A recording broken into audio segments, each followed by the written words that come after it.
I'm here to talk about success, right?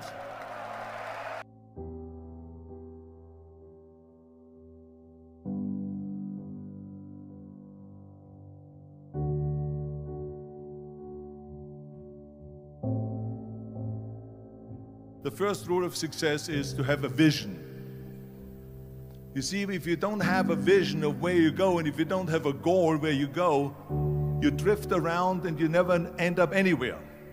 It's like you can have the best ship in the world, you can have the best airplane in the world. If the pilot or the captain doesn't know where to go, it would just drift around. It would not end up anywhere, or most likely in the wrong place. So I was very fortunate that I stumbled onto my vision. I mean, as you know, I was born in 1947 in Austria after the Second World War. And I didn't really like Austria when I grew up. I couldn't wait to get out of there.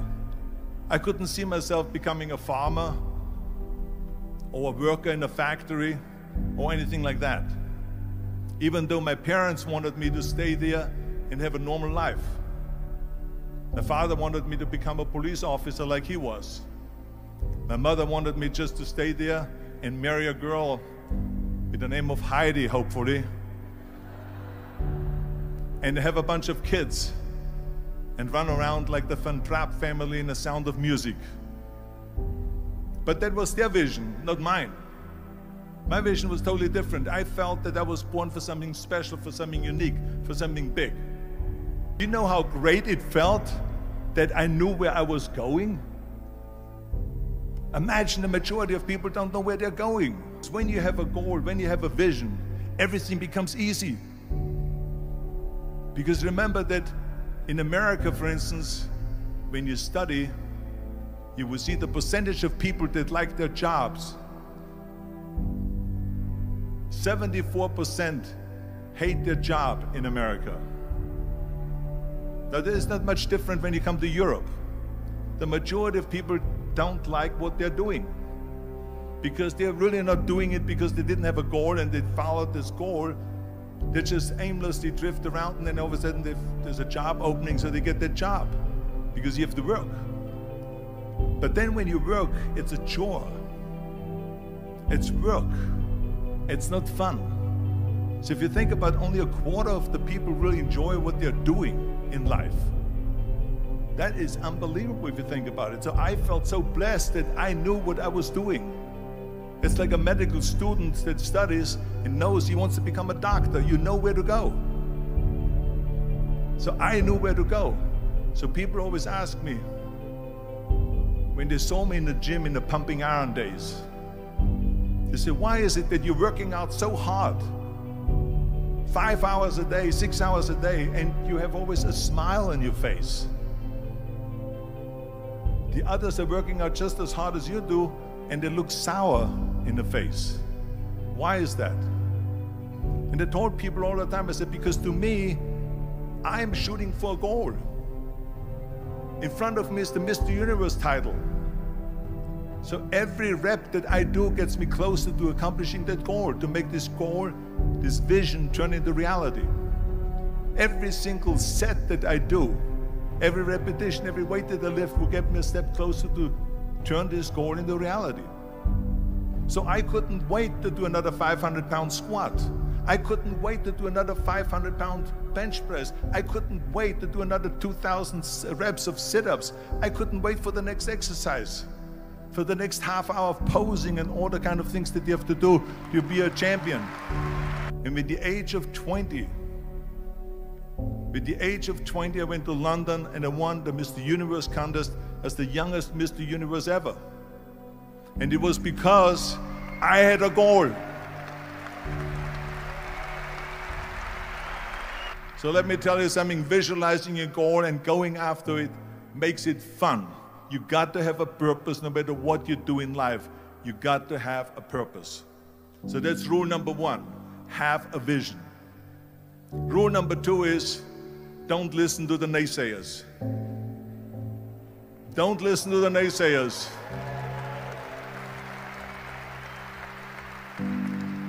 Everything I ever did, the thing that I heard out of people's mouth was, that's impossible. that can't be done or no. So whenever someone said to me, it can't be done, I heard it can be done. When they said no, I heard yes. And when they said it's impossible, I heard it is possible. I'm a strong believer of what Nelson Mandela said, that everything is always impossible until someone does it. Well, I'm going to be the one, I said to myself, I'm going to do it and I'm going to show it to them. Maybe it has never been done before. That's perfectly fine with me. But I'm going to do it. And I did not listen to the naysayers. The next thing, the third point that I'm going to make to you is, before we sit down with Jürgen and talk about the rest of the three, is work your ass off. There is no magic pill. There is no magic out there. You cannot get around. You have to work and work and work. And it drives me crazy when people say they don't have enough time to go to the gym for 45 minutes a day and work out, or to do something for 45 minutes to an hour a day to improve, if it is physically improve or if it is mentally to improve. Imagine you read 1 hour a day about history. How much you will learn after 365 hours in 1 year. Think about if you study about the history of musicians, of composers, how much you would know. Imagine if you would work on a business, on some business that you want to develop every day for an hour. Imagine how further along you will go and get. So it drives me nuts because we have, when people say we don't have the time, we have 24 hours a day. We sleep 6 hours a day, so that gives you still 18 hours. And there's someone shaking their head out here in front. They say probably, I don't sleep 6 hours, I sleep 8 hours, right? Or just sleep faster.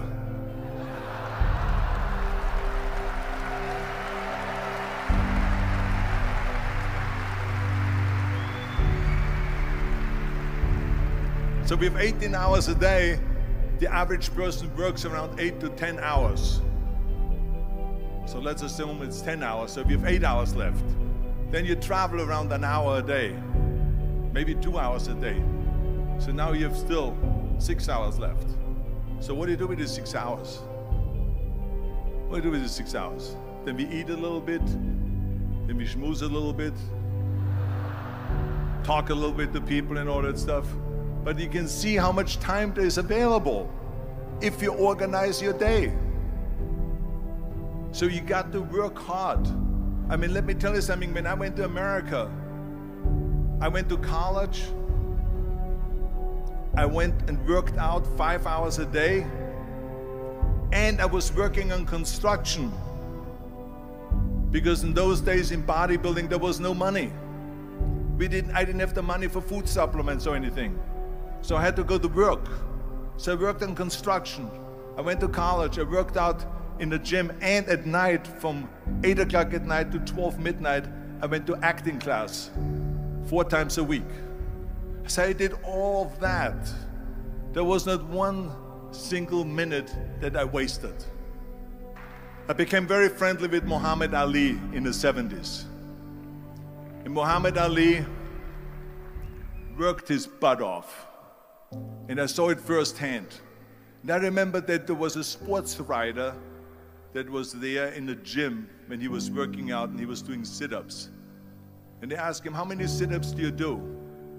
And he said, I don't start counting until it hurts. Now think about that. He doesn't start counting his sit-ups until he feels pain. That's when he starts counting. That is working hard. And so you can't get around the hard work. It doesn't matter who it is. As a matter of fact, I believe what Ted Turner said, work like hell and advertise.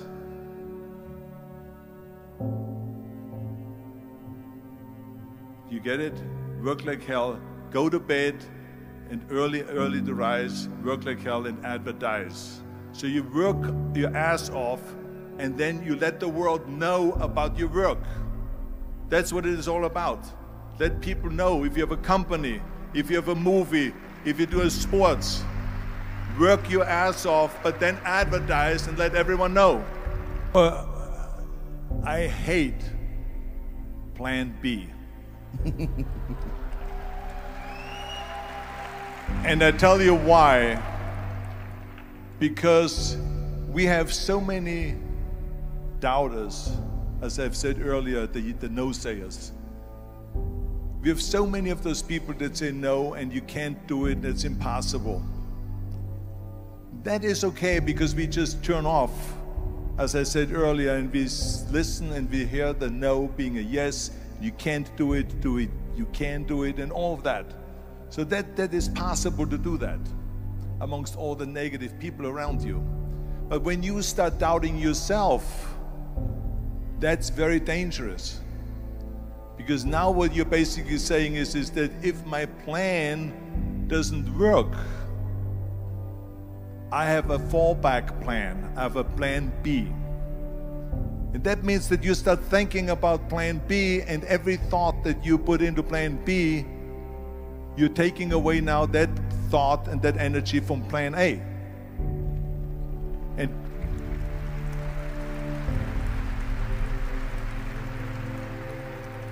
And it's very important to understand that we function better if there is no safety net, because plan B becomes a safety net. It says that if I fail, then I fall and I get picked up and I have something else there that will protect me. And that's not good, because people perform better when there's no safety net. People perform better in sports and everything else if you don't have a plan B. To me, it is very dangerous to have a plan B, because you're cutting yourself off from the chance of really succeeding. And the reason, one of the main reasons why people want to have a plan B is because they are worried about failing. What is if I fail, then I don't have anything else? Well, let me tell you something. Don't be afraid of failing, because there's nothing wrong with failing. You have to fail in order to climb that ladder. There's no one that doesn't fail. We all fail. It's okay.